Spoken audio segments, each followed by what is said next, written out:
Ladies and gentlemen, welcome to another video on Assassin's Creed Rebellion. And you're probably thinking, Tony, why are you in that silly hoodie? Well, this is my Assassin's Creed hoodie that I got a few years back.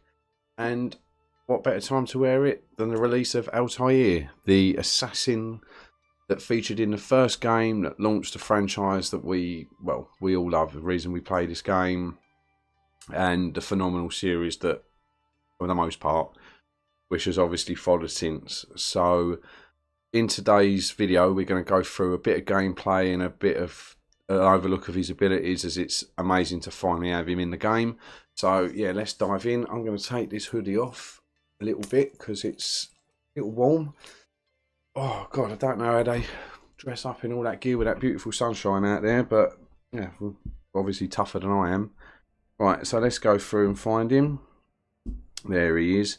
I've taken him up to level 31 because then that way I could put 4-star gear on him, which I have done. So I've geared him out, ready for the quests. Looking at his profile, he's obviously max assassin and max navigation, so great for obviously assassinating your enemies and obviously navigating the map. And then obviously there's a slight support side to him as well. So master assassin and a true example of the creed. Highly skilled free runner who can find all ways to find a way in, armed with multiple assassin tools that can surprise opponents in combat. So we go to his skills. Right, so assassination master directly kills an enemy with a hidden blade, lethal impact with the chance of success. So yeah, so basically if it gives you the option to assassinate someone and it works, boom, dead, no matter their health pool.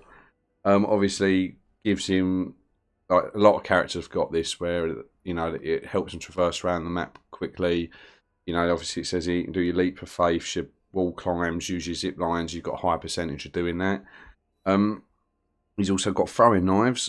Throws a knife at the nearest enemy, creating an opportunity for the first attack. So yeah, so if you can't assassinate him, you just launch one of them at him and then you'll get initiative. So that's quite nice. Instantly deals 40% damage, so yeah, and provides initiative. So yes, you do 40% damage to the enemy, and then you can go in and get the first hit, which is great. Execute ruthlessly finishes off an enemy in a single savage blow. Instantly kills an enemy under 50% health with a finishing strike. So the minute you get your opponent under, or the enemy you're fighting under 50% of their health, you can activate this ability when it's your turn and it will kill them outright. So it will, you know, once you've gotten below 50%, you can kill them outright. So it's quite handy to have if you're obviously in quite a long flight, low health. That's quite good. If you go to the details as well, thank you ever so much, Jamie, for pointing this out to me. I did accidentally click on this at one point, but I couldn't find it for the life of me. So thank you ever so much for that. And this will show you how his abilities scale through what progression you get him. So from when he hits a 2-star, 3-star, etc, etc. So let's go down to a 2-star. And it's taking me to the cubes because my hands are too big.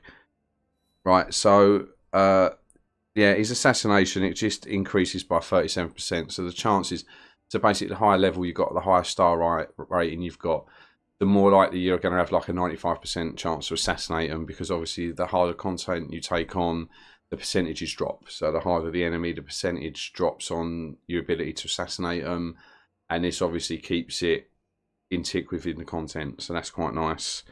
The other one's obviously just the leap of faith stuff. So yeah, like so for throwing knives, so this skill scales really nicely. So it goes from 40% to 50 to 70 to 80. Then stays at 80%, but critical chance is increased by 10% for this attack. So you've got a 10% chance that when you use your throwing knife, it's going to crit. So that's a nice little ability to have. And let's see how this scales. So that's 50%, 60, 75, 80. Instantly kills an enemy with a finishing strike. So yeah, when you 5-star this character, you can literally take on the beefiest character. For example, if he's got 5,000 health pool, you can literally go up to him as soon as it's your turn, activate this, you kill him outright. So that's great. That's really good. He's also got a couple of passive abilities, which are permanent effects. So your passives will always give are always active. You don't have to activate them just by having them in the mission. Activates these for himself and obviously the other 2 assassins or heroes you take in with him. So, so everybody who comes in here while he's alive, he'll give them 3% extra defensivity and agility. So, obviously, going to work well with any other assassin that is obviously good at assassination and navigating the map. So, and this scales to 4%, 6%, 7%, and then 10. So, it scales quite nicely. It's not too bad. Striking first in combat grants a defensive advantage, increases initiative increases dodge by 5% until the end of combat.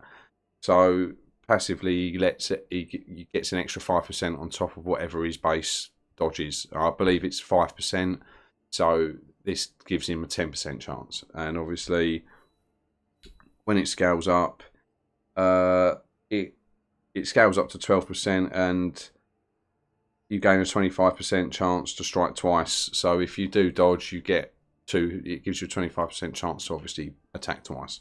That's quite a nice little perk for him to have. But let's get into a bit of content. I'll go into a bit of blind content that I haven't done yet. See a mission that I can take him into. So let's go to region 3. Have I done all of them? Book. No, right, let's go to this one. I'm a bit behind on these because I just do the ones that I need the characters for. So this is the next one. Now I can't really take him into that because not what his ability is. What about this one? Yeah, here we go. And this is going to be roughly his power level as well. So I'm going to take in Machiavelli as well because getting a bit of trouble. Oh, I've got to take a disarmer in actually. Right, let's have a look. I really wish there was a deselect button for find everybody that I previously selected for a mission and unselect them. I just wish it'd deselect them all for you before you get in here. Right, let's have a look. So we need a disarmer. We're taking Altair, and do you know what? He gives quite a good little passive ability. I think I might take him in. No, actually, I'll take Georgius in because if we're getting any trouble, he can just melt everybody. So well, I'm not going to bother upgrading their gears. Let's just see how they go. Right, loading up. Looking forward to this. I think I used him a little bit in this last event, but because he only gives me 100% like points, I didn't really use him as much. So right, let's right, he can dodge that. He can dodge, and this is going to be an assassination. So boom, it's going to be quite hard to do in combat, but let's do that. 95% chance. He's down. Nice. Right, I'm going to see if right, I'm going to use that. So that was that, and he kind of got a little bit lost. He doesn't hit that hard. That's the only issue with him, really. But now he's below 50%. Boom, done. He's an insta kill. But I do think that recharges. I have got a feeling that that is going to recharge. Let's use that ability to get up there. Yeah, see, you can only use that once per mission. So sometimes it is obviously better to save it for a chunkier enemy, especially when you 5-star him and you can instantly take someone out. Obviously, probably be good to take out the end boss with and things like that with. But let's go for this. Master Assassin done. Right, I think I've got... How many more of these have I got? Right, I've got 2. So if this doesn't fail... Boom. Right, and I'm going to hopefully jump Assassin in this.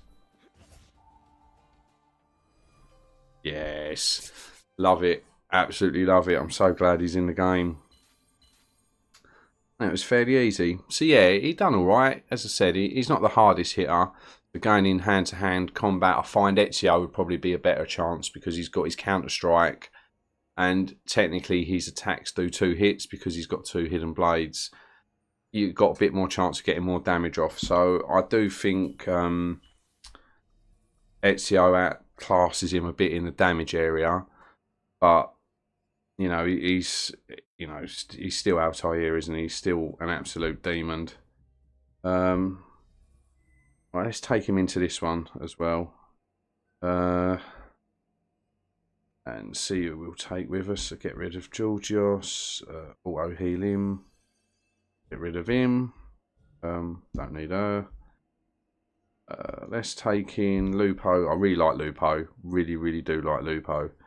And let's take in Lupo. She's good character as well. She's very good at slowing down enemies, so you can get in probably 4 or 5 more attacks than or they actually attack you, so it's really good. Right, so let's go in with Altair again. Are we in there? Right, I'm going to see... Should I go for a bit more combat? Yeah, let's go for a bit more combat. So I did 123 damage there. Oh, right, yeah. Didn't really think that one through, but oh, got a dodge out of that. That was quite nice. Obviously not going to use that ability here, because that would just be pointless. Right, use that because I still get to use an attack again. Oh, that was a nice little critical. So yeah, he's done a little bit better in this one regarding his right, I'm going to go for some assassination regarding his fighting ability. Like that was, can I avoid these? Oh yes, look at that. Oh, now I've got to fight him. Oh, that was a bit of a schoolboy error. Right. Oh god, he's nearly down for the count, but I think that's the mission done, to be honest with you.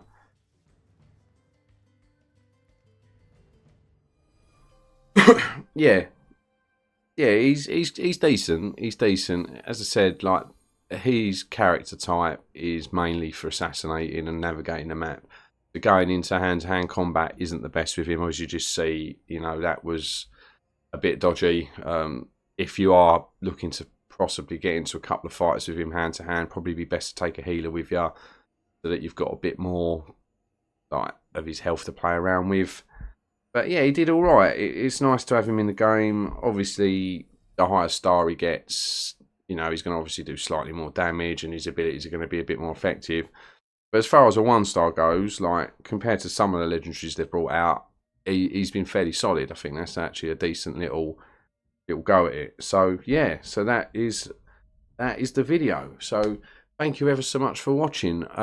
If there's any other hero you'd like to see go through, as I said, I'm open to offers. I'd happily do it for you, or any other type of content you want to see on the channel regarding this game. I'm all good for it. But if this is your second or third time watching the videos, please click the subscribe button. It'd mean the world to me. Drop us a like, and yeah, all that fun stuff. It really would mean a lot to me. As I said, I'm not the biggest YouTuber in the world, but it'd be nice to, you know, get some support and get some followers. So thank you ever so much for tuning in, and I hope you all have a great day. Take care.